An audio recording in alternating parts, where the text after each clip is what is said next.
point which we are discussing today, because the topic which was Ma'am Basundhara was requesting me to talk regarding about diabetes and its impact in the dialysis and transplant.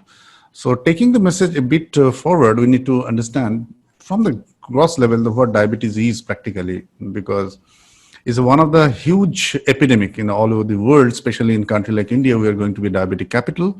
So I'll discuss in the next half an hour regarding some of the medical important aspects of the diabetes which everyone must know.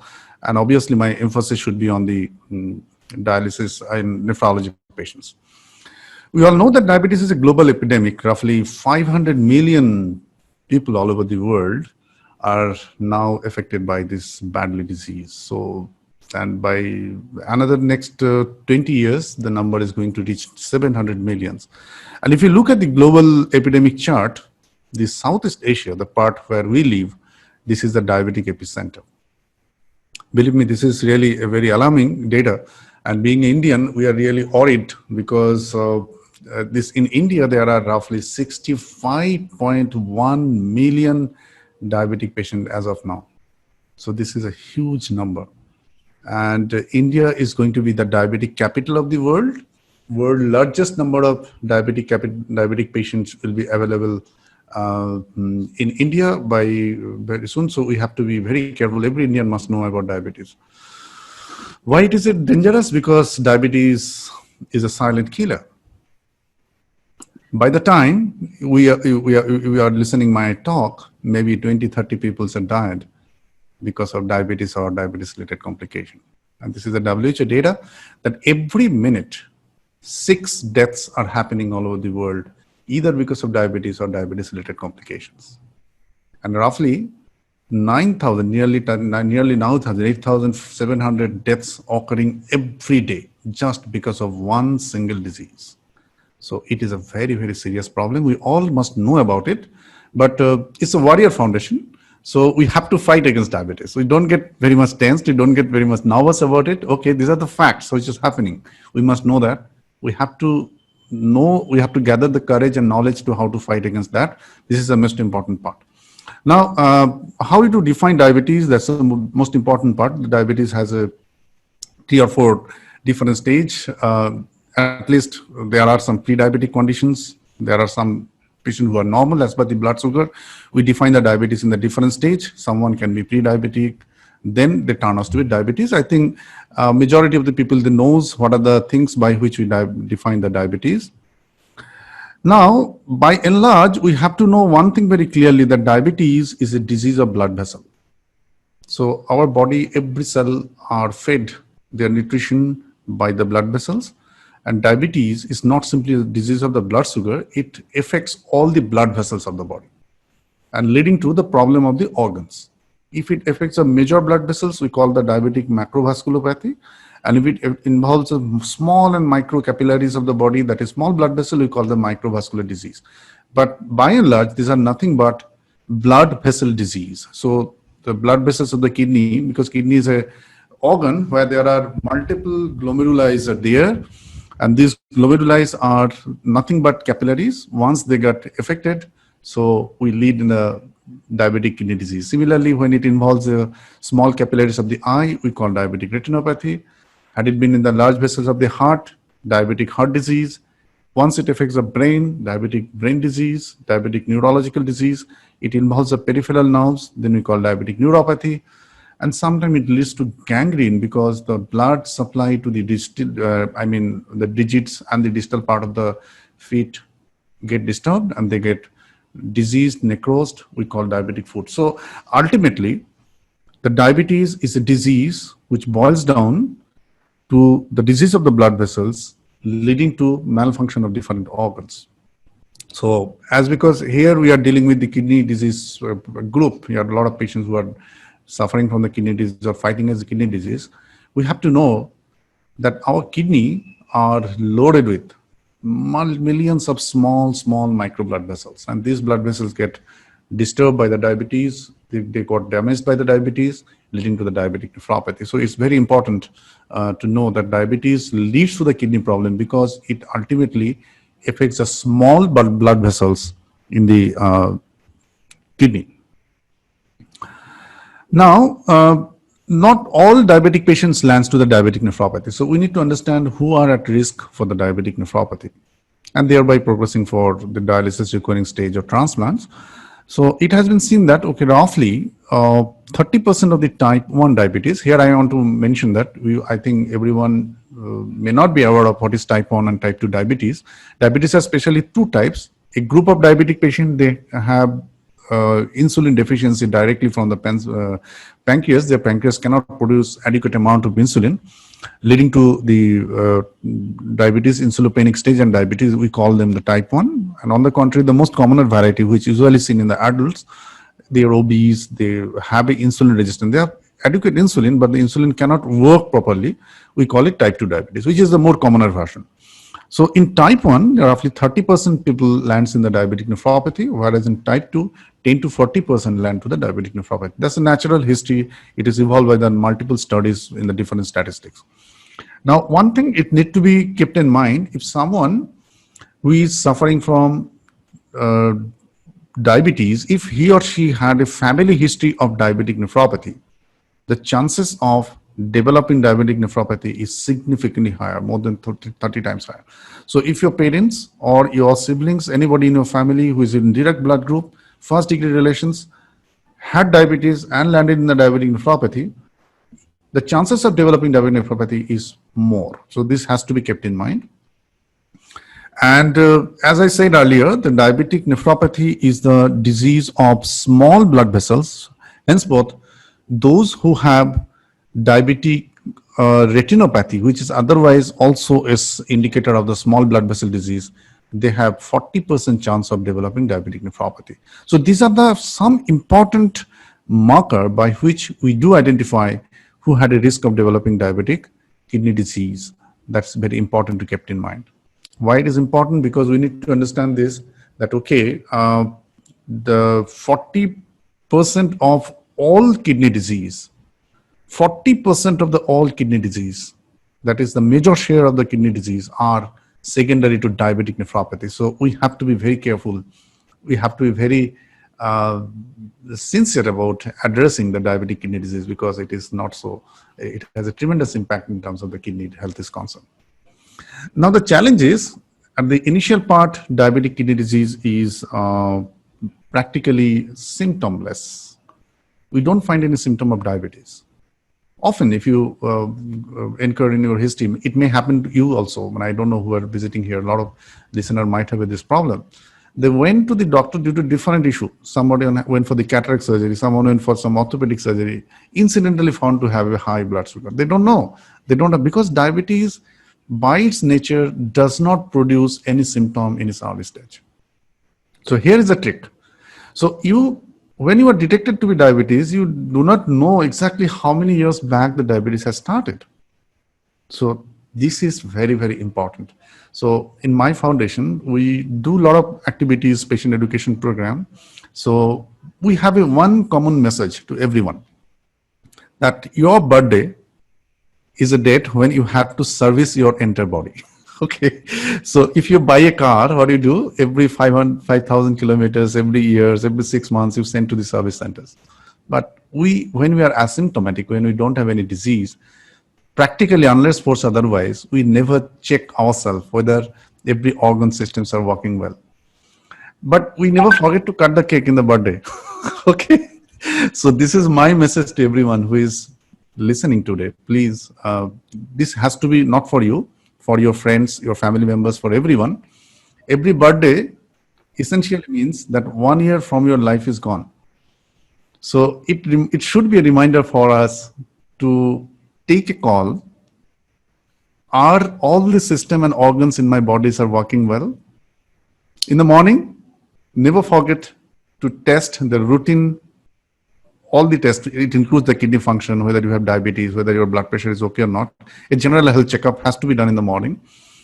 And if you know that you have a diabetes, your blood sugar is high, don't cut cake in the evening. Rather go to the diabetologist, okay? Because cake is very rich in sugar. You have to be very careful. You have to change your diet and all this stuff. Similarly, by following this principle, we have detected a lot of kidney disease in the early stage. Similarly, when a kidney disease, all these chronic problems, Kidney disease also do not have any symptom at the early stage. Until unless you detect it on time, often it progresses fast and it lands in such a situation. So we need some specific intervention like dialysis, transplant. We don't want that. Today we are practicing preventive medicine. We don't want treatment. We don't want interventions which are very costly and which are very troublesome. Because so coming to the points, diabetic nephropathy is a silent, and it is a silent killer. But there are few features by which we can identify that someone may land in the diabetic nephropathy, that is frothing in the urine. So if you check the pan when you are passing your urine, if it is a densely frothless like a soap water, be careful. Please check about whether you are losing protein, which is the most common feature of the diabetic nephropathy. A lot of other disease also leads protein, but by and large, in a community message, if you have a frothing urine, never forget to check for diabetic nephropathy. And diabetic nephropathy, if not detected early, if not addressed properly, because it progresses very fast, and this is a very, very painful but truth that until and unless 70% of the kidney function is compromised, no practical symptom comes in surface. So you may have a 50% kidney gone, but you do not have any symptoms. So be careful about that. Often we find the patient first detected creatinine 10, 11, 9, and we don't have any other thing rather than dialysis. And we get the question from the patients, doctor, I had no symptom, how come this happened? The reason is, this type of disease does not happen one fine blue moon. It has started long back. Possibly you have not given right attention to detect it. That's true, because in our walk of life, when we become busy, we have a career, we have a family relation, we have a lot of problems for professions, a lot of things. And we often neglect our body because it is taken for granted that it will function normally. Believe me, we do take care of anything which we buy with money, but what comes to us free, we do not take care of that. And believe me, most precious things are free. Oxygen we get free, our body we get free, our intellect we get free, our mind we get free. The most sophisticated organs by which we are living our life, we got everything in free. So we don't give value to that. I think we need to change our attitude regarding that. Not necessarily that everything which is costly is worthy. Yes, costly things are costly, but not worthy. There may be a lot of free things which is more worthier than a lot of costly possession what you have, like your body, like your every organ. So please, this is a message I want to send everyone. So you do not have any symptom, that does not mean that all organs are working well, because God has sent us with a lot of reserve. A significant number of reserve until and unless it's wasted, we don't find any symptom. Henceforth, we have to be very careful and responsible for taking care of our own body and own organs and own health. This is very important. And this applies to everywhere, not only body, also your relations, also your professions. What comes free, we don't give too much attention to that. You have to be very careful about that. Now, so the management of diabetic nephropathy has to be holistic. It cannot be a single targeted one. Combination of medical intervention, diet, nutrition, lifestyles, yoga, medications, all has to be combined holistically, which is the most important part. I believe from the modern medical aspect of view, this holistic approach to some extent is missing. If you go to a diabetologist, they will prescribe you 10 pills and refer to some dietitians, but which is missing to understanding and interpretation of the disease from the core of your heart. Because we are busy, we don't have time. So there are some approaches for this type of discussion where the Kidney Warrior Foundation has arranged such a beautiful session. These type of sessions are here where we can open up the understanding of the disease from the deep core and what is the philosophy behind treating a diabetes. It is not simply the medicine. There are a lot of things. But if we go back to the history, because right now we are launching a course on art of living with diabetes. I'll discuss about that. This is one of the very interesting, very passionate. I'm very passionate about it. We are launching it in the first week of, I believe, October. A lot of all the runs and all the shooting, everything has been done. My lectures has been recorded, and there are a lot of worksheet. Everything is going on. So my team is absolutely in work footage. There we have given a deadline of 4th October to launch this program. I initially thought that I'll launch it today, but due to because you understand, we are even so busy, it was not possible to do. But The purpose of launching this type of program is to incorporate the holistic understanding of the diabetes. Diabetes is not simply a disease which can be cured by simple pills. You need to understand the root of the disease is much deeper. Look, before the agriculture, when the agriculture was started, if you look at the history of the human society, the history of agriculture lies behind 5,000 years ago. So moment we started agriculture, we have learned how to store food.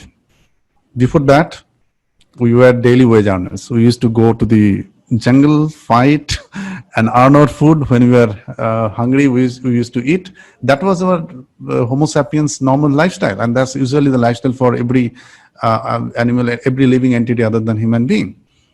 But we started agriculture by our intellect. We started to store food, and we started to devote our time some productive work so that we don't have to spend time for earning or acquiring food, which is necessity for survival.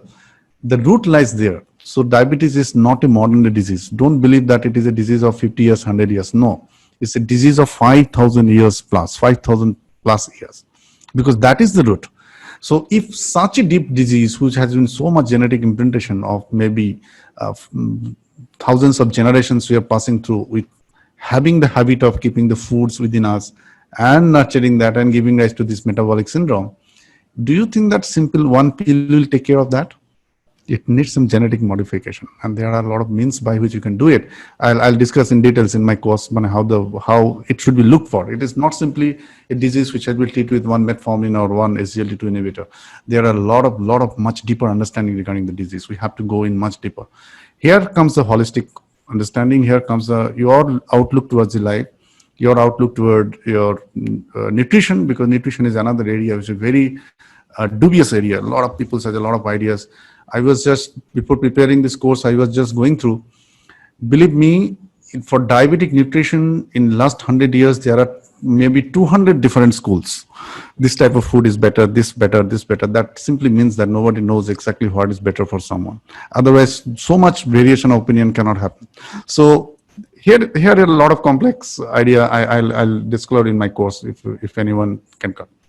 Now, the most important point, I'm coming to the point again back, slightly deviating from what we're discussing, but I think this is a good platform where we should discuss about this understanding of this thing. Yeah. Now, this very important part. Often we go to the doctors, we take doctor prescribes some medicine, we come and take these pills.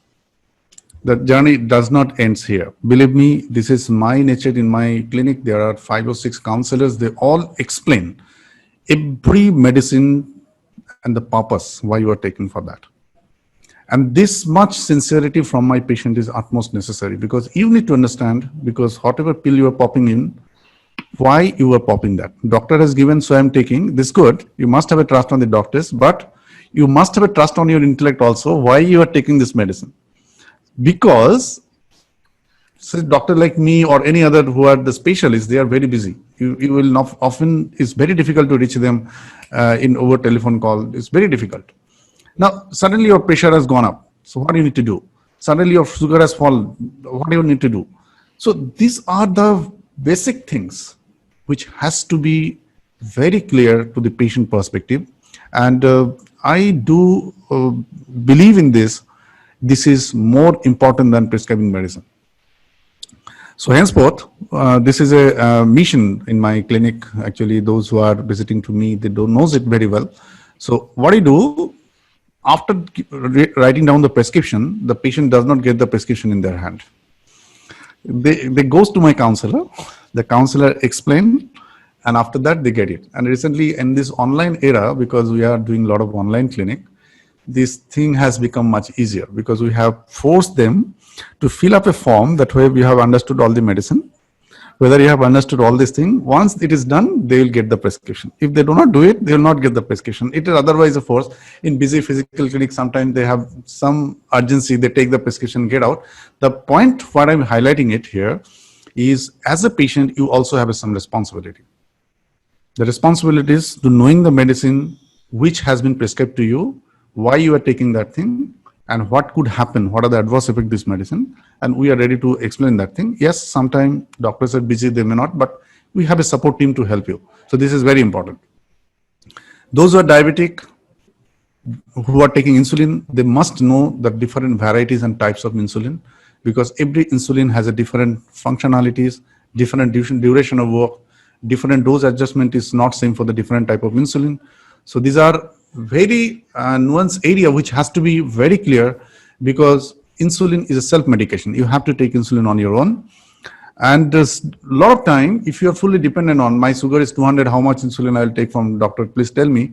It may happen, so you can reach to me and you skip your insulin and the whole glycemic control can become jeopardized. So it is very important. So education of the patient.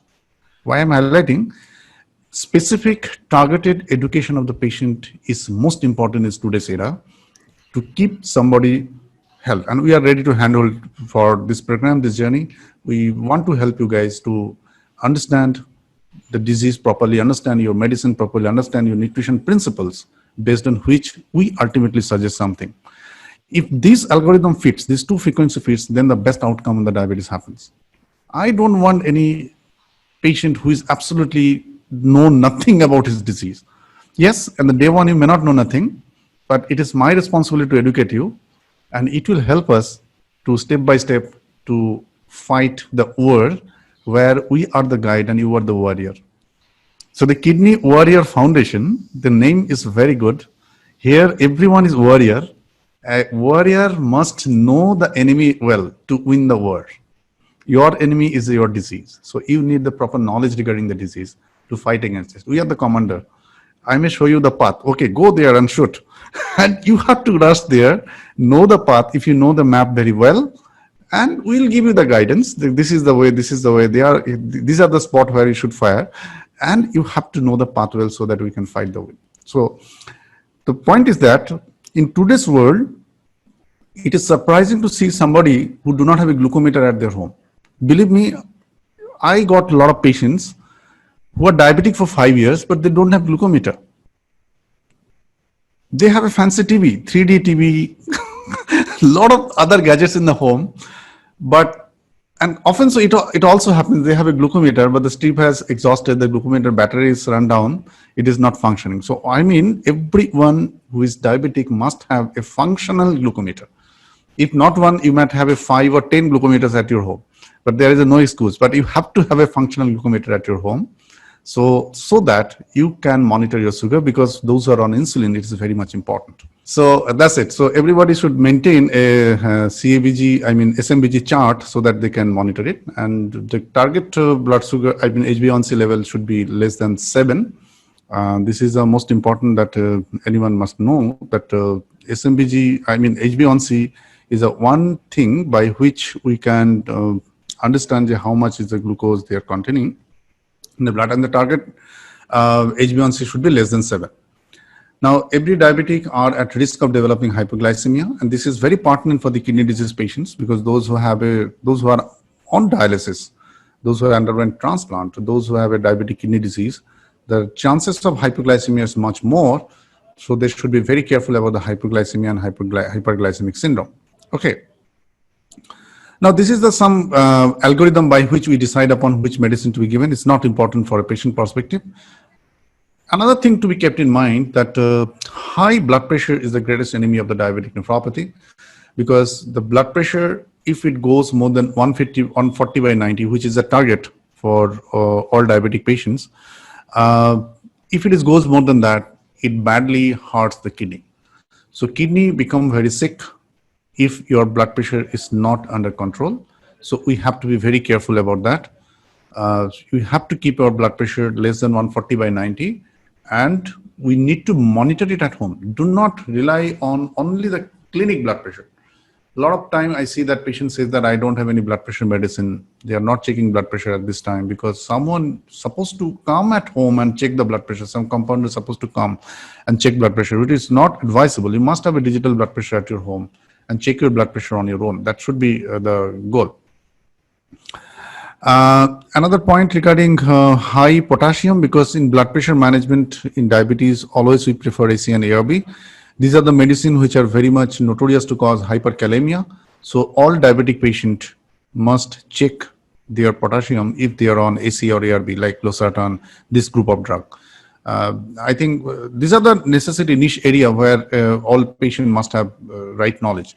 And there are a lot of other armamentarium which ultimately bring the diabetic kidney disease down, like acetylcysteine, sodium bicarbonate, pre-probiotics, then the anemia management. These are also important to address the progression of the diabetic nephropathy.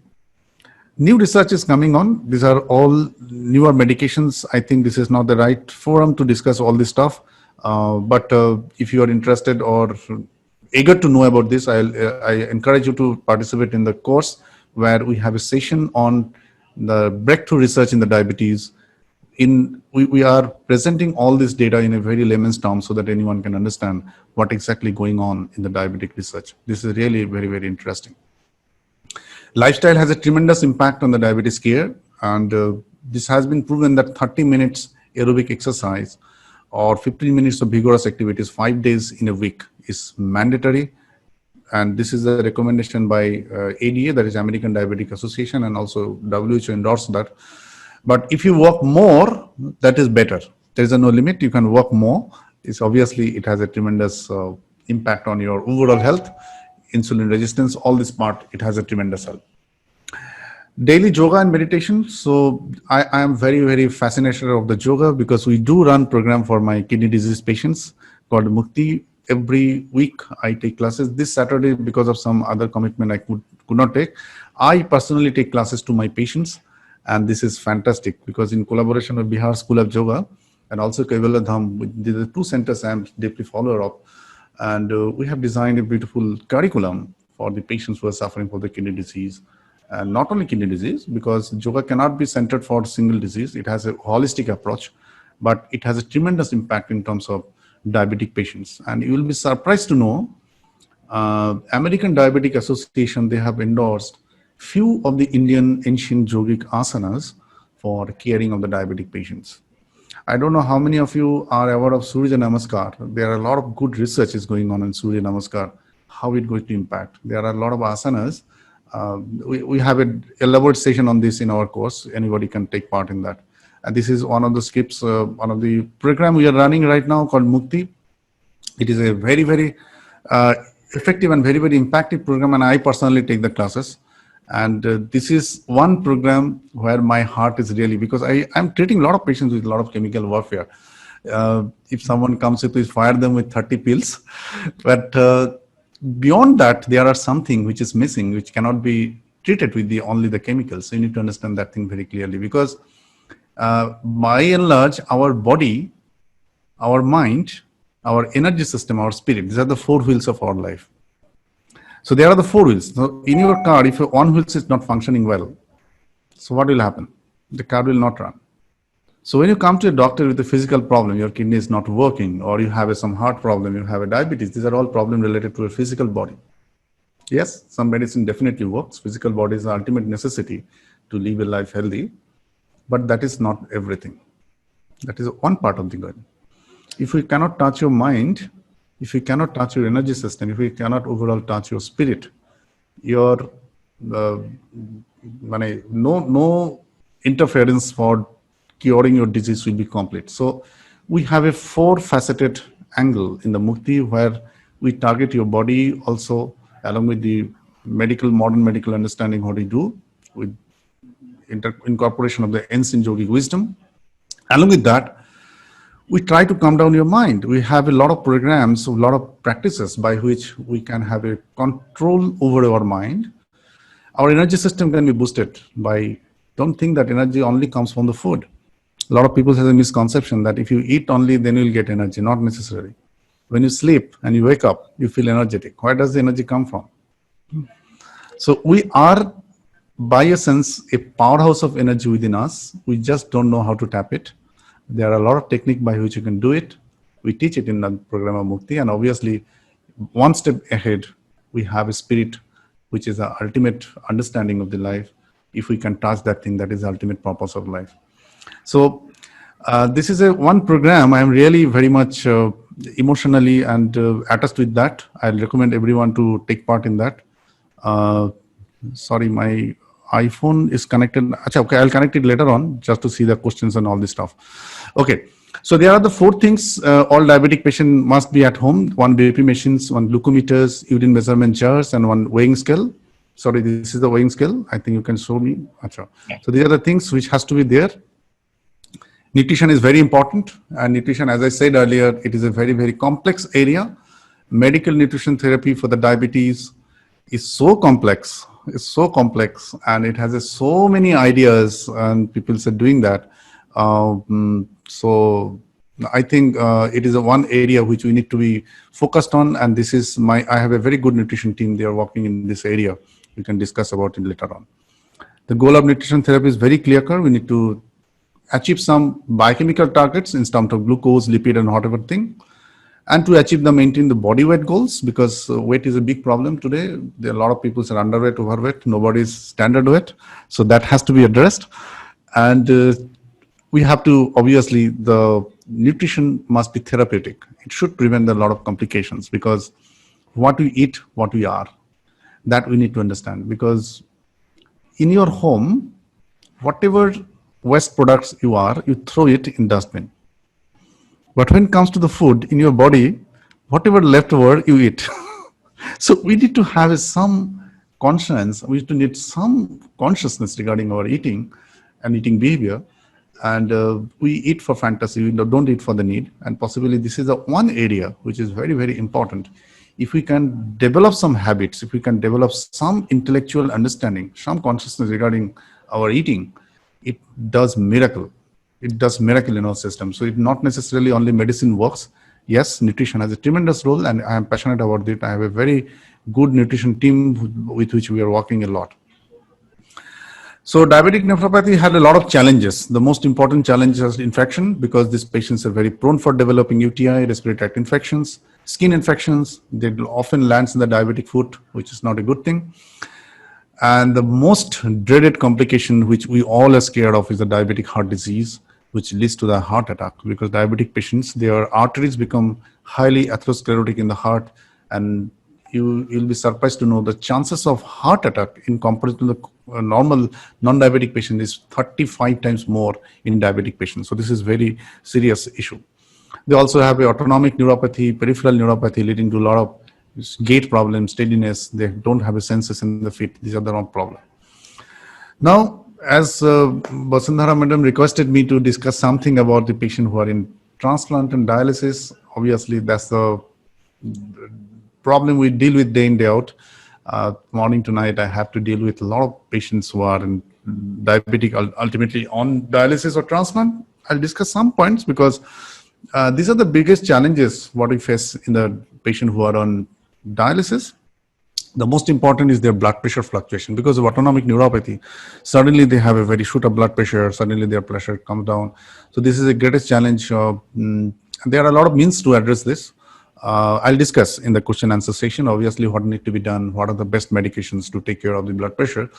And as it has a lot of medical intent, do not try any blood pressure medicine on your own. Listening Dr. Sengupta's lecture, he said, this medicine is good, and he started taking it and popping it, and I land in trouble. Please, I welcome you all to join the Art of Living with Diabetes course, where we have a dedicated discussion on these areas. Because if your pressure is fluctuating, you are taking this pill, what could happen? So we have a beautiful session on this, because I feel this is necessary for every patient to know. Glycemic variability is again a big challenge, because once you are landed in renal failure, then there is a brittle diabetes. Your sugars suddenly fall. If you don't take insulin, it suddenly jumps out. I think those who are diabetic and undergoing dialysis, they often face this problem. This can quite common, and there are some means to address it. Next problem is the nutritional status, because you need to understand diabetes is a disease of every cell. Our entire digestive system, our entire metabolism get disturbed with the diabetes. The insulin is the most important anabolic hormone in our body. A child, when grows, it demands insulin. And I think you have noticed, if anyone in your family detected to be diabetes, suddenly they lose weight. I think you have noticed that thing. It's very simple. On the contrary, losing weight, and people test while losing weight and they get identified with the diabetes. Quite often it happens. The reason, because Diabetes is, I mean, a insulin resistant or insulin panic state, and insulin is one of the most important anabolic hormone. So those who are deficient in the insulin, they can land in this type of problem. So you have to be careful. So in renal failure, this insulin metabolism gets disturbed. So their nutritional status become very, very poor. They lose muscle. They become sarcopenic. Sarcopenic is a medical term that means their muscle mass is lost. They lose fats, but on the contrary, they develop some bad visceral fat. There are a lot of things happens in this. So nutritional status become poor. Increased rate of infection is well understood because the sugar is a most important nutrient for any bacteria to grow. So if you have a high blood sugar, obviously the sugar will be reflected in your urine. You have a chances of high urinary tract infection, and diabetes is an immunocompromised state. Your immune system get badly impacted because of the high blood sugar, and there is every possibility that you will land in the chest infection, other bloodstream infection. So it's a very common challenges. And dialysis patient, as their blood is going to be exposed to the external environment, 4 hours, 3 times in a week, 12 hours in a day, their blood is outside their body. No other disease condition, any person has to be exposed to their internal system, to the external environment, like a dialysis patient has to do it. Believe me, if a 5 ml blood get out of your body, we become scared. There is a cut injury, we rush to a doctor, we do surgery, we do a lot of things to stop the bleeding. And every day when we are in dialysis, we are filtering roughly 120 liters of your blood. We are processing 120 liters of 5 liters of blood in a repeated speed volume. So it is being exposed for the 4 hours in an external environment, in a machine, in a system. So it has to be dealt with due diligence, because in a diabetes where there is a lot of immunity issues. So I understand it's this challenge is multi-sectorial. The infection does not comes directly. It is a department where we are getting the dialysis, their sincerity, their understanding, infection control protocol. These are all important factors to be taken care of. Now, the diabetic patients, as I said, they have a macrovascular complication. Macrovascular means blood vessel become diseased, so they can have heart attack, they can have similarly the stroke in the brain. The chances of thrombosis in the brain, that is ischemic stroke, or bleeding inside the brain because of agility of the vessels becomes very high in the diabetes, are a serious problem. And these patients who are in dialysis, they have a fluctuation of blood pressure, they get a lot of heparin, which is ultimately blood thinner. For heart disease, they get ecosprin, clopidogrel. These are also blood thinners. This all cumulatively lands in the higher risk of the stroke, which is a very, very serious problem. So you have to be very careful regarding that. So dialysis patients who are diabetic, who are exposed to roughly 4,000 units of heparin 3 times in a week, whose blood is exposed to the outside in the body 12 hours in a week, who is immunocompromised otherwise, whose BP are fluctuating, who have a concomitant heart disease, you can understand how complex paradigm we are dealing with. So it is a very, very complex situation. And here, the knowledge of the patient, knowledge of the caregivers, knowledge of the doctors can make a right ecosystem where we can provide a best care. So that is the main mission why I'm starting this course, the art of living with diabetes. The reason because I have understood how good doctor you are, how good caregiver you have. Your patient is not educated well, then it does not sync well. That is the main mission for developing this. We have to do a lot of hard work. Believe me, my team and every staff, they are working day and night to launch this by 4th of October. I am very hopeful. I think by this we can help millions of diabetic in this country. This is the best thing we can do, because not everybody can reach to the doctors. Not everybody can reach to Dr. Sengupta. As a physical limit, I have a limitation. But in this world, Corona has given some positive things. Now, the thing is, another problem we face in the diabetic patients are they have a dialysis access challenge, because of the disease, their vessels are bad. And we all know that those who are in dialysis, AV fistula is their lifeline. Now, if the fistula does not work, then obviously it's a very, very bad news. And diabetic patients are prone for fistula failure. Their vessels are very badly calcified, so it's very difficult to develop right fistula. So I will recommend anybody who is diabetic, whose creatinine is 3, 4, if nephrologist suggests you, do fistula, do not hesitate. Because creation of fistula does not necessarily mean that you have to go for dialysis. On the contrary, when your vessels are okay, if you do the fistula at that time, you get enough time to get it matured. In future, if you require dialysis, then you will not land in any mess. Because not having a functional access, functional AV fistula is a tremendous pain for a patient who is otherwise requiring dialysis. It is a very, very challenging situation. So we need to be very careful. And because I think patients do not take the decision of fistula, it is not the failure of patient, it is the failure of us to convince them the necessity. So if you understand any intervention is going to good for you, why you should say no to that? Everyone wants to live. Everyone wants to live a quality life. Everyone wants to live a productive life. Everyone wants to reduce their suffering. So the problem is, often I get the complaint from my friends, my colleagues that, okay, if you request for a fistula, patient will just not do it. I say, no, it is not the thing. You need to understand whom you are requesting, how you are requesting, how you are explaining. If they do not understand the necessity, then obviously, for example, if someone tells me that, okay, you do that thing, I have no idea about that. So I will ask 5 questions and 5 doubts will come in my mind. Okay. So if he or she understands that this is for his betterment, for his better quality of the life, I don't feel any reason that anybody will say no to that. The reason because I'm telling, because it is often a complaint and it is often a common understanding among the patients that, okay, getting fistula means dialysis. No, it's not. On the contrary, fistula is a lifesaver for some emergency like hyperkalemia, volume overload. These are the situation. And same line can be used for the dialysis if required in the future. A lot of my patients have a fistula for 5 years, 6 years done. We have not dialyzed them. So they are happy and good with the fistula. But I'm happy if any emergency comes in future, we can duly take care of that. So that's the thing. So fistula, why I'm telling, because moment the disease progresses, the vessel health also deteriorates, and it often become very difficult to create a AV fistula in the later phase of the time when it ultimately needed. So this is very important. Now, peritoneal dialysis, the number in India is coming down day by day. The reason because it's cost and a lot of other stuff. Now Shantanu has also started changing something. Okay, so now, so there are a lot of challenges in the diabetic patients because those who are in PD, their peritoneal membrane integrity is lost early.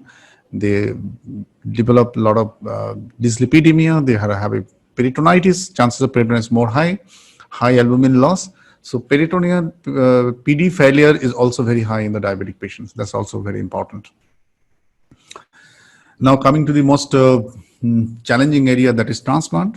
So whatever the challenges, as I discussed in the part of dialysis, in the part of PD, they all boil together in transplant also, because patient who is undergoing transplant, they have to take some immunosuppression steroids, which are known to cause cardiovascular risk.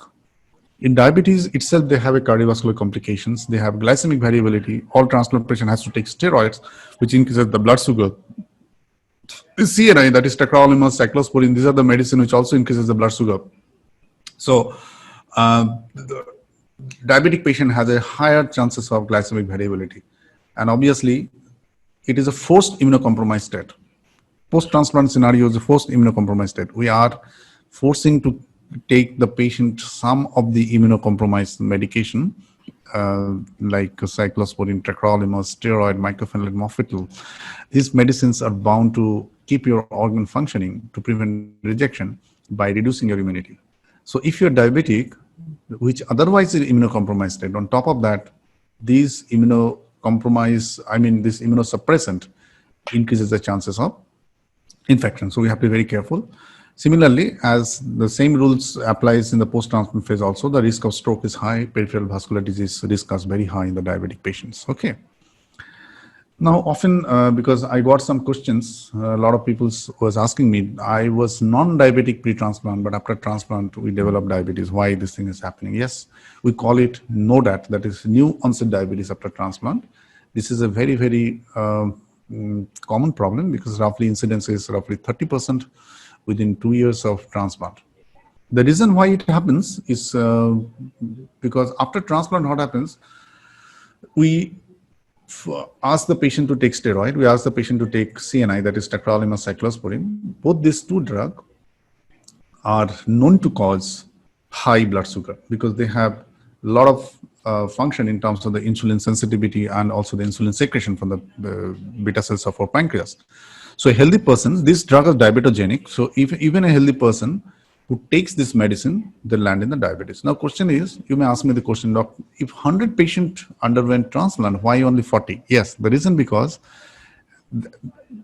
this was the purpose of what I was discussing, because the root of diabetes is not simply in the external factors. There are a lot of unknown internal factors.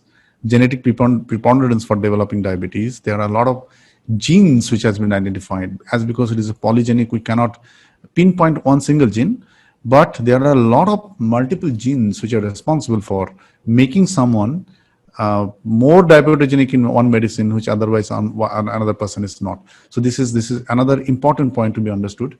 A huge research is going on to unfold the risk factors so that we can take the necessary precautions to prevent the diabetes after transplant.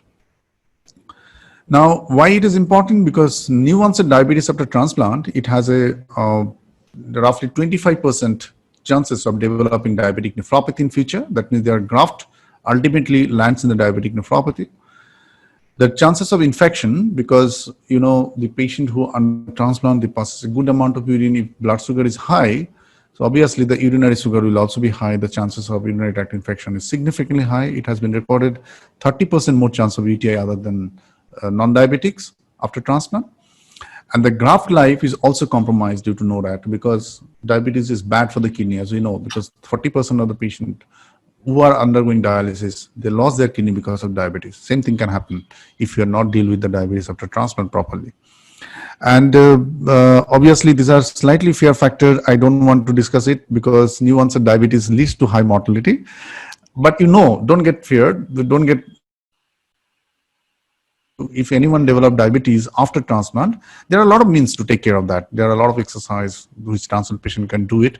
We have a whole set of program for the transplant patient, how we can.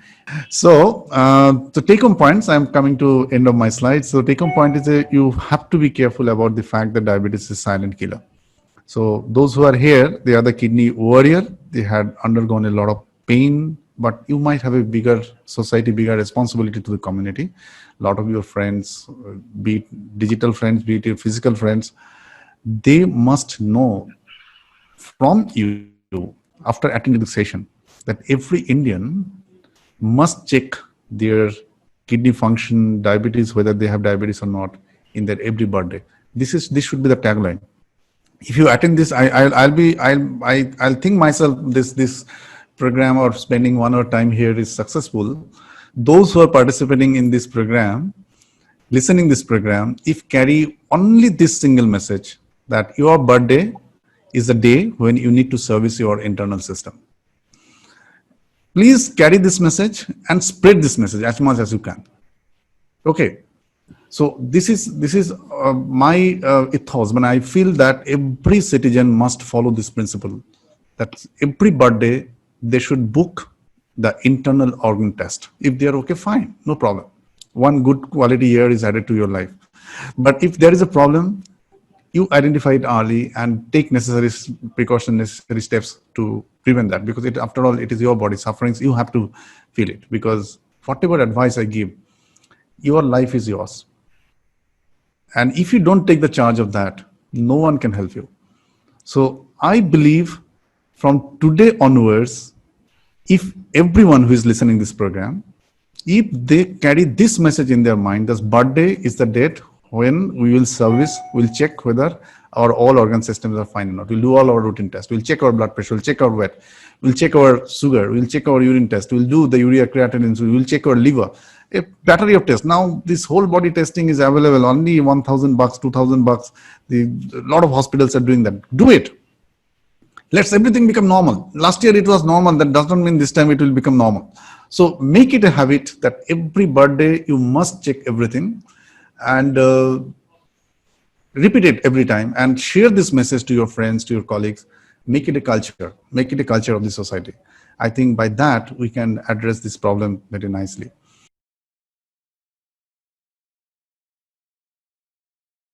People who joined in later, I would again want to once again introduce Dr. Pratim Sen Gupta. He is the consultant nephrologist at Bellevue Clinic, Kolkata, and he is also the president of the Kidney Care Society, which is dedicated to the prevention of kidney disease. And I, your host, am Shantanu. I am a transplant patient 2011, and I am an ex-HR head. Let me start, Doctor, immediately jump into the question and answers. And I have sort of tried to, categorize them as pre-CKD and pre-transplant and post-transplant. So I have all the questions in my mobile. So what I've done is I've clubbed some of them. Okay, So okay, please. Just, read out to you, and so that it will save you the time. Yeah. Definitely. So is there an assumed relationship between diabetes and CKD? Of course, you've covered it extensively. So let me just read out a couple of more questions and then probably you can take it all together. Somebody's saying, I'm suffering from hypoglycemia with a proteinuria problem. And how do I prevent my kidneys from further damage? Somebody's saying, I'm a diabetic from last 8 years. And 6 months back, I was diagnosed with CKD with a creatinine of 1.8. The creatinine protein ratio is 700. My sugar level and blood pressure is well controlled. I'm 57 years old, weighing 49 kilos. My doctor is not happy about my weight loss. What could be the reason for my weight loss? So let's start with three, and then probably I'll go on to the next. So there are the two questions. First question is the proteinuria and the weight loss issue. Yes, weight loss issue. Though, as I said earlier, that the most important anabolic hormone of our body is insulin. If insulin does not work properly, then the tissue development, the supporting tissue development, that does not happen. We lose our muscles, we lose our fats, we lose our, because insulin-like growth factor, that is IGF, is a one important hormone or chemokines inside our body, which is a main stimulant for developing all the tissues and maintaining our body weight in a very standard, or what you call as a standard. Now, if you're losing weight, your doctor is not happy. That means you are losing faster weight. That simply indicates that you are in an insulinogenic state. It needs to be investigated in the proper way. I don't know whether you have been investigated for, there are a few markers like C-peptide level. C-peptide is a one component peptide which is secreted with the insulin, which clearly tells us whether the patient who is losing weight in patient of diabetes is insulinopenic or insulin sufficient state. If he or she is insulinopenic, then your treatment must be with insulin. You need to understand that very clearly. A lot of time, patients are panicked. They don't want to take insulin. They say that, okay, doctor sahab, our injection lena parega. Please give me some tablets. Give me some pills I can pop. So, and we are also sometimes sympathetic to the patient. We don't give. This is not the right approach. But we need to understand, if someone who is losing weight, every possibility is there, he or she is insulinopenic. In that state, he need to check the fasting insulin level, and that can be done by C-peptide level assessment. There are a lot of tests called HOMA-score by which you can identify whether insulinopenic or not. If you are insulinopenic, then you need to take right dose of the insulin to combat that situation. That is the best solution.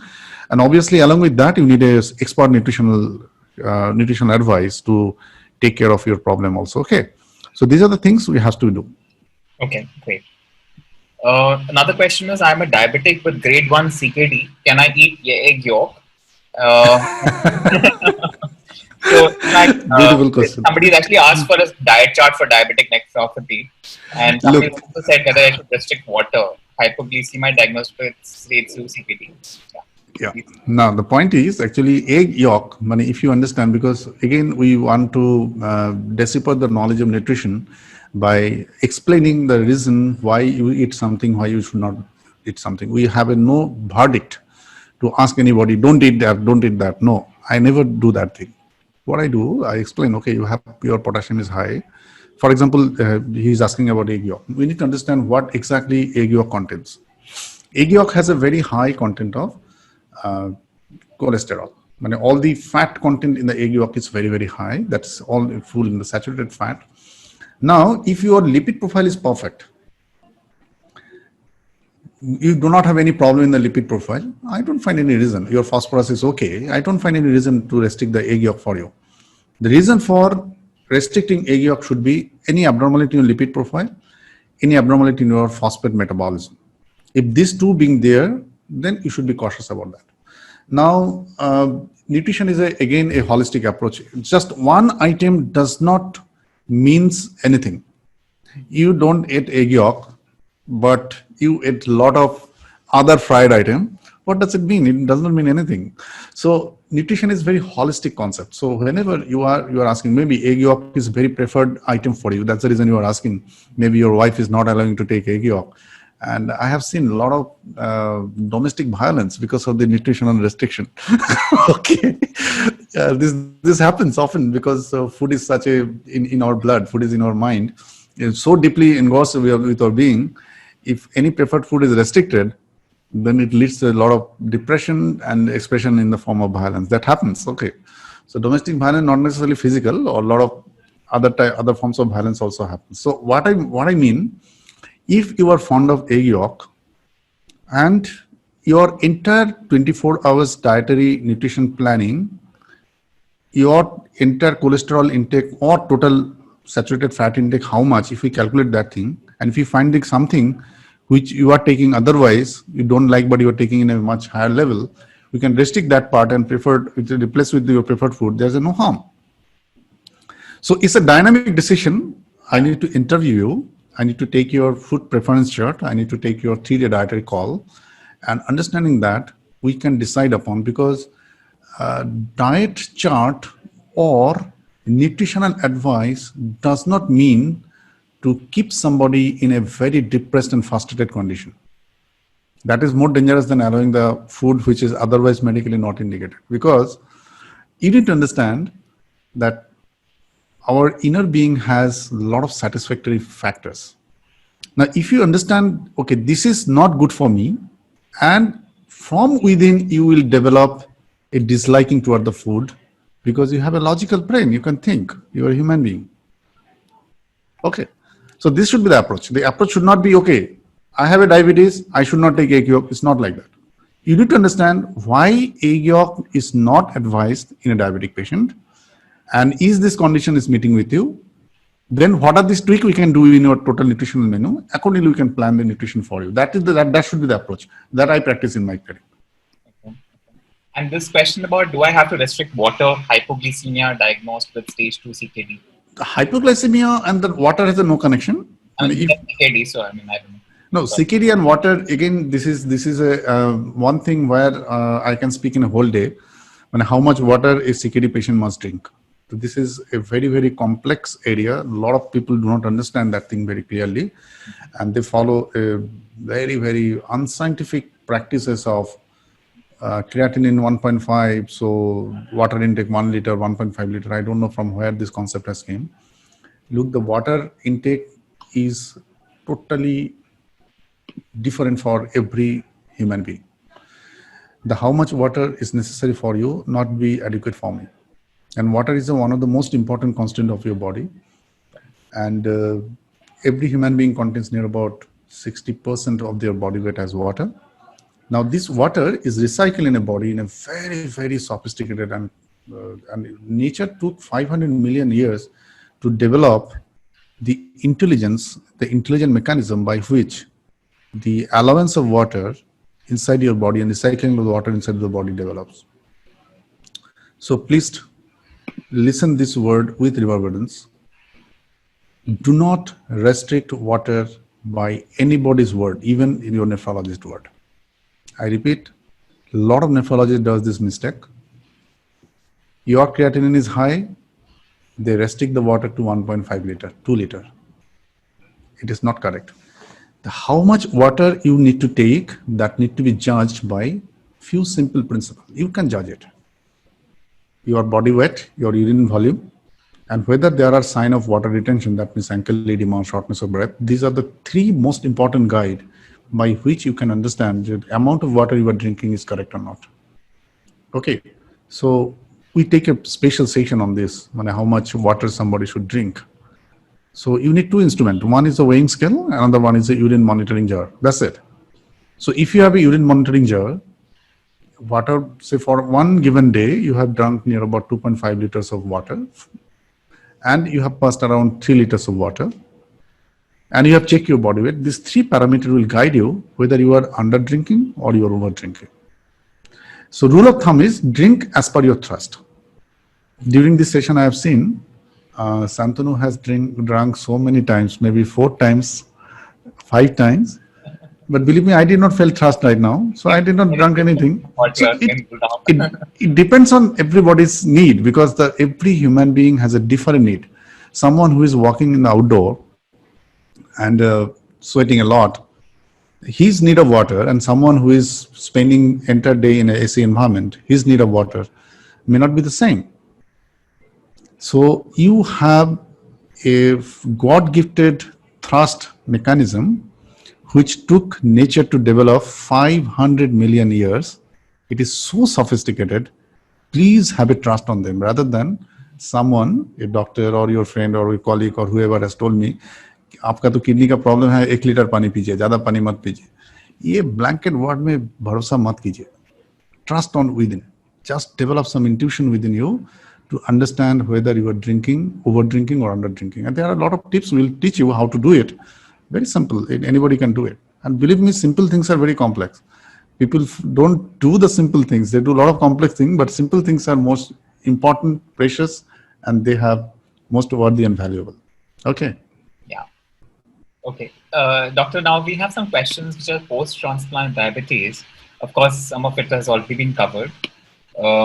So why is it that some people get diabetes post-transplant and some don't, which is the new onset of diabetes after transplant or that? Does it vary from person to person or depends on transplant match? No, so I'll just finish this. I was not diabetic before transplant, but post-transplant I'm diabetic. Transplant was in Jan 2020. Is this temporary or permanent condition to be managed? Kindly clarify. This was one. So I think this is the question. I am not diabetic before transplant. Yeah. Can you see my mobile screen? Yeah, I can see. Absolutely. But post-transplant diabetic, and transplant 2020 and the temporary, yeah. So the point is actually this diabetes after transplant, as I said in my session, I just spent only 1 or 2 slides, the post-transplant diabetes, but it is a part which we can discuss at length. There are the reason why it happens, what are the multiple nuances are there. But most important part is because in my diabetic education course, we have kept 3 or 4 chapters on the post-transplant diabetes, 3 or 4 curriculum for understanding, because it's a burning problem, a lot of patients who are undergoing transplant. Now, we need to understand that after transplant, we have to take steroid. We have to take tacrolimus, cyclosporine either, and our activity becomes less. So you have a transplant in Jan, 3 months, you should not go out of your room. Very simple. Doctor will say infection. Now, Corona era, nobody will go out of, no one will step out of their room. So what happens? Your usual activity gets down. This is the most important part. So activity, physical activity, even you are fit. After transplant, you become fitter, but physical activity, because of the fear of infection, because of the restrictive environment you have been forced to stay, and the environment where we are living is really unsafe, because a lot of pollutions and a lot of other environmental issues are there. So keeping all this in mind, it is a bit difficult to endorse the practices which needs to be our physical activity to burn the calories as much demanded. So this is one area that has to be looked for. Second part is the medicine which we are taking, like tacrolimus, steroid. This leads to insulin resistance and insulin secretion defect, leading to diabetes. Now, there are another issue happens a lot of time because of the immunosuppression. Some of the viral infection, for example, it has been known that Coxsackie virus infection can cause some pancreatic beta cell destruction. Cytomegalovirus infection also, Epstein-Barr virus infection. These are 3 basic viral infection has been identified to link with to notorious to cause destruction of the beta cell, leading to insulin reserve a bit low, leading to the diabetes. And after transplant, you are prone to develop this infection. That could be one reason, which often we don't search for in details. Third important reason which happens is when you are in dialysis, because of a lot of uremic toxins, your appetite and everything was not okay.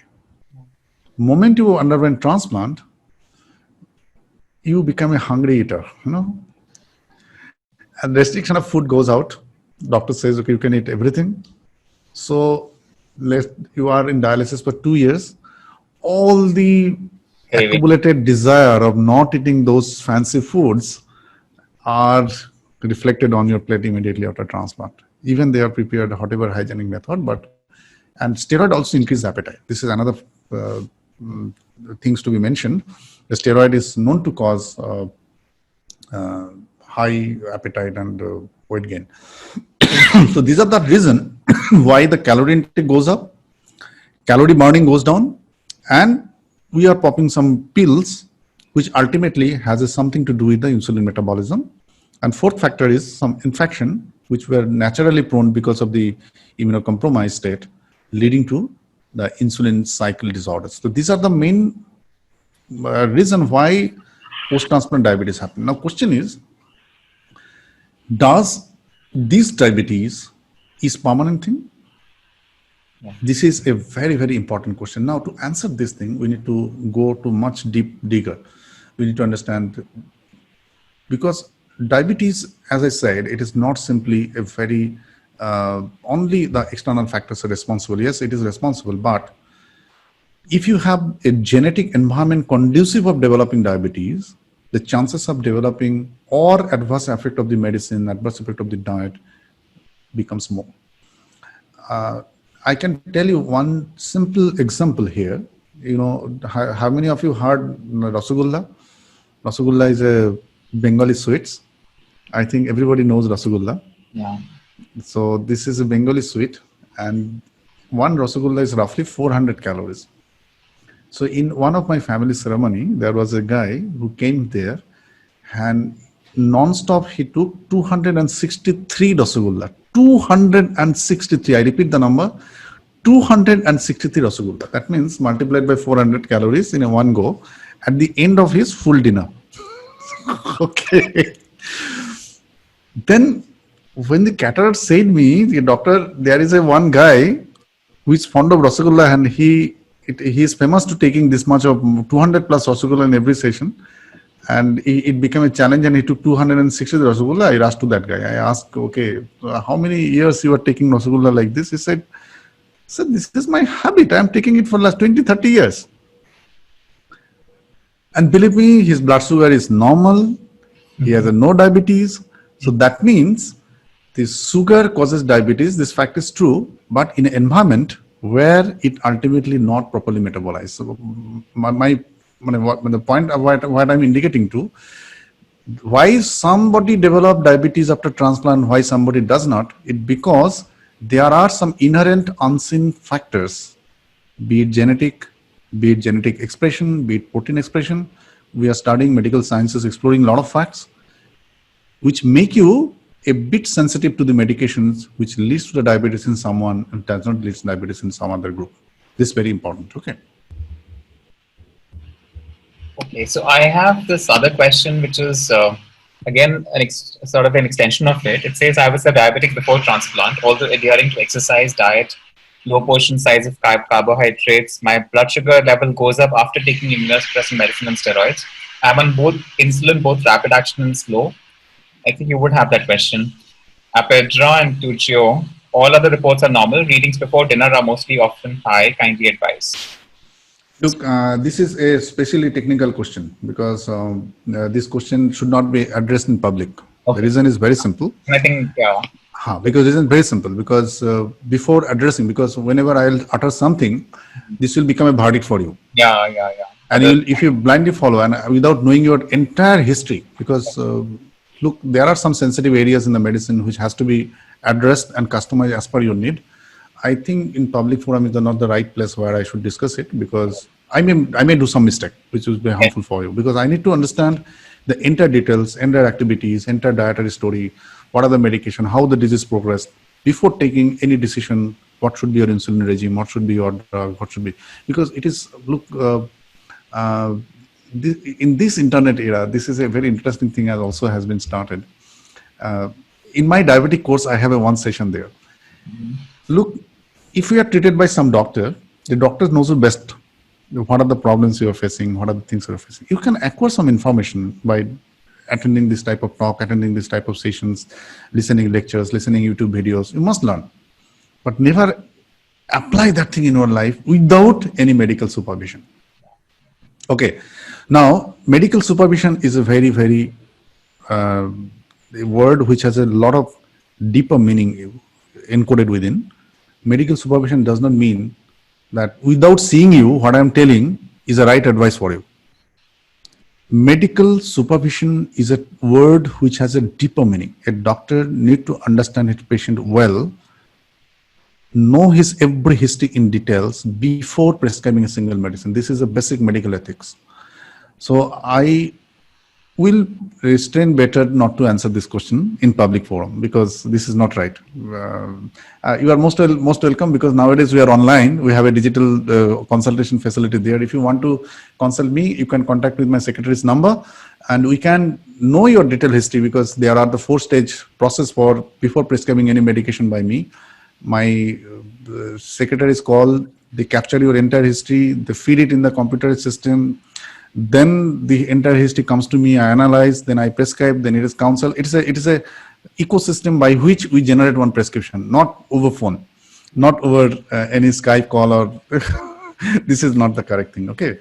Because, sorry, if you don't mind, don't get hurt if you're listening this program, but it is important to understand, because prescribing just listening to words is not correct. I don't believe in this type of shallow medical practice. It has to be very much endorsed and a deeper, responsible attitude from a doctor. That's my suggestion. Another question which has just come live, I think it says, I'm post-transplant diabetic. My fasting level is 104. So is that good, bad? I think something like that is the question. No, 104 fasting is good in the sense if it is less than 110, we are quite happy. So post-transplant, look, after transplant, you should deal yourself as a normal person. So you should target your sugar like, you should behave like Santanu. Look, he's doing a lot of good job, working in the hospital, coming and hosting the programs and interacting with you. This should be the spirit. I like it. Okay. So the point is, post-transplant, your fasting sugar should range between 70 to 90. That will be the best. If it is 104, yes, it is okay. It's normal, but slightly higher. Do some more exercise, do some workout, and try to bring it down below 100. Make some tweak in your diet. Adjust your steroid dose with interacting with the doctor, whether the steroid is optimal or not, CNI is optimal or not. Work out more, do some yogas, do some meditation. These are the things I think which will be very much helpful for you. Okay. Fair enough. So we have another, I think, 5 to 10 minutes before this program to wrap up. So another question, which is, I'm finding it a little difficult to read. It says, have hydronephrolithiasis problem. Please give some suggestion. Hydronephrolithiasis. Yeah. Hydronephrolithiasis is the term is not correct. I think he had a hydronephrosis and nephrolithiasis. Okay. So nephrolithiasis means there is a stone in the urinary system, and hydronephrosis means because of the stone, the urine is not coming out, hence the urinary system got dilated. So there are the two problems. One is stone, and stone causing obstruction, and obstruction leading to the dilatation. Okay. There's a 3-step process. Now the root is the stone, so you have to take the stone out. Very simple. Okay. Now often it becomes a recurrent problem. A lot of time it happens that the stone becomes 2 times, 3 times. They may require multiple surgeries. So you need to consult a good urologist who will help you to taking the stone out. Nowadays, this all urological intervention has become endoscopic. There is no cut in the body. Through the urinary passage, we go through inside your urinary system. We take the stone out, and this is the first thing to be done. The moment the stone is out, the obstruction is relieved. Urine will come naturally. So whatever dilatation happens, they will gradually sink down. So that is the main thing, but don't take it lightly, because having obstruction in the urinary system, if it persists for a long time, it ultimately may lead to damage the kidney function. That has to be addressed. Correct. Another question is, what is the best way to check blood sugar? Somebody says before meals, before the breakfast, lunch, dinner. Somebody have said after 2 hours after breakfast. Don't go by somebody, go by the standard protocol, whatever practice all over the world. We'll teach you in the diabetic education course, which are launching in the 4th October. The thing is, actually, look, blood sugar in your body is a continuous and dynamic thing. Whether you are checking in the morning, in the fasting, pre-lunch, after lunch, before snacks, after snacks, pre-dinner, after dinner, our goal is to make a euglycemic 24 into 7. So if you ask me what is the best is 24 hours glucose monitoring. That is the best. That's the gold standard. Nowadays we do the CGMS, the continuous glucose monitoring device is available. So this device is attached in your body and this device senses the blood sugar in the capillary and it gives a 24 hours graph, how your sugar is hovering all the time. Now, having said that, this device and this technology is not available everywhere. And it is a bit costly also. One CGMS monitoring cost near about 5,000 rupees. So we had cut down 24 hours to 3 blood tests or 2 blood tests, whatever. Now, again, the problem is you have to prick your hand to doing the glucometer test. So we made a simple formula that one day you take fasting, another day you take pre-lunch, another day you take 2-hour PP, another day you take pre-snacks, 2-hour post-snacks, pre-dinner. If you by that way in a week, if you make a ladder curve, and this will give us a reflection how sugar is going on. So it depends on need of the person, how his glycemic control is going on. So there are a lot of factors to be taken care of. It cannot be simple. For a patient who is otherwise stable, only fasting could be okay. Who has a postprandial hyperglycemia, fasting and PP will be okay. And somebody who has a evening surge or the pre-dinner surge, we need for more intensive testing to control. Okay, fine. There's one question which is, why is only insulin prescribed post-transplant and not tablets? Who said not tablets?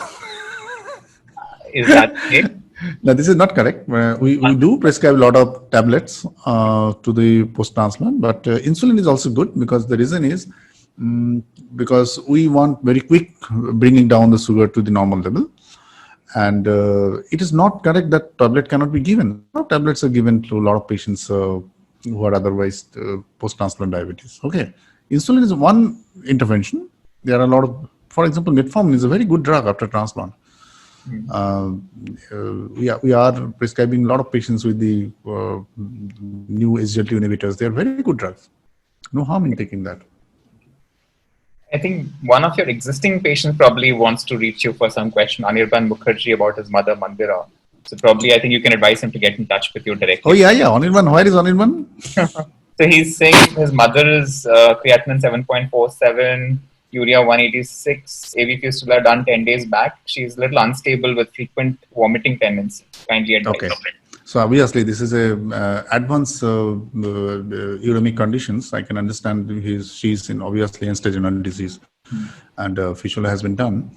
So I'll recommend Anirban, please get in touch with my team because as you are in my care, so you don't fall in this trouble. You should not learn or listen from this thing. You are already in part of my family.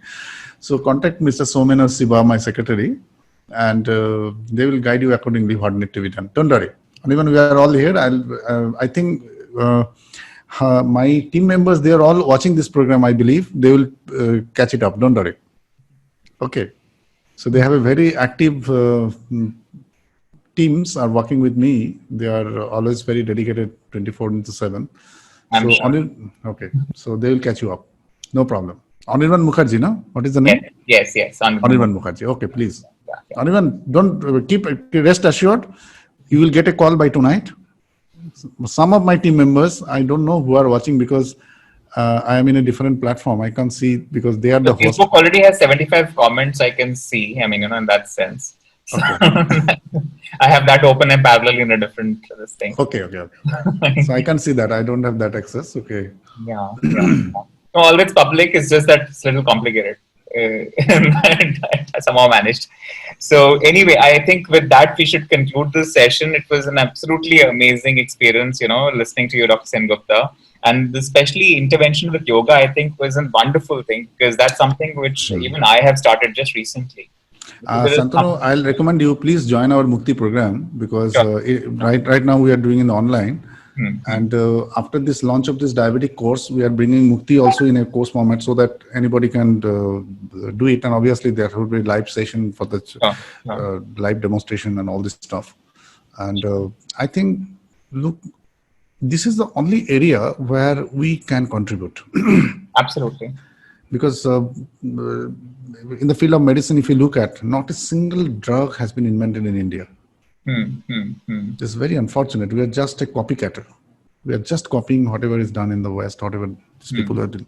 But one And we area, are just hoping Dr. Shubhra Roy comes with the, and William Bissell come with the kidney project thing, succeed. yes, Shubhrada In is fact, very close to me. Let me tell you, because my book's proceeds go to that, the kidney project is where I'm donating the money from my book. And by the way, I've shared the soft copy on your WhatsApp just now. Okay, thank you very much, and also I must share, because this is a nice platform from Kidney Care Society, because we are because this lockdown, a lot of our field activities has been stopped. We have started in the rural Bengal, where there is a no reach.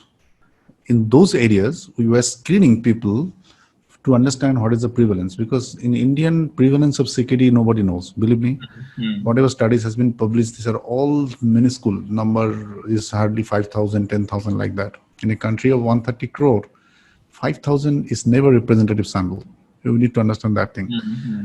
And what we are observing, we did in the Bakura, Purulia, we tied up a lot of spiritual organizations. They're all annual satsang. They have 2,000, 4,000 followers used to come. We sampled them. We sampled their blood. We carried the blood and tested for the creatinine, GFR, all this stuff. Okay. The prevalence, what I'm finding in the rural Bengal, is 30% in some of the studies. We have sampled thousands in one program, roughly 300 in another program. It's amazing. So we started chronic kidney disease. Diabetes is obviously one part. Now, these programs are tremendously resource-driven programs, because you need to huge human resource and all this stuff to be sent. And we are managing to do it with the help of a lot of people. And really, it is giving a tremendous response in terms of, but because of the lockdown, now field and physical activities has been stopped. Maybe we don't know when we can start the rural activities again, but educating patients, making them aware, and doing something positive to bring them down, and incorporation of the yogas in this field of this is one area where we can contribute, we can show back to the world. Sure. Okay. With that, Dr. Sengupta, it was absolute pleasure having you here. And with that, we wind up the session, friends, and look forward to more interesting programs in the weeks ahead, and staying in touch with Dr. Sengupta again, and bringing you back again into the forum for another interesting episode of the journal.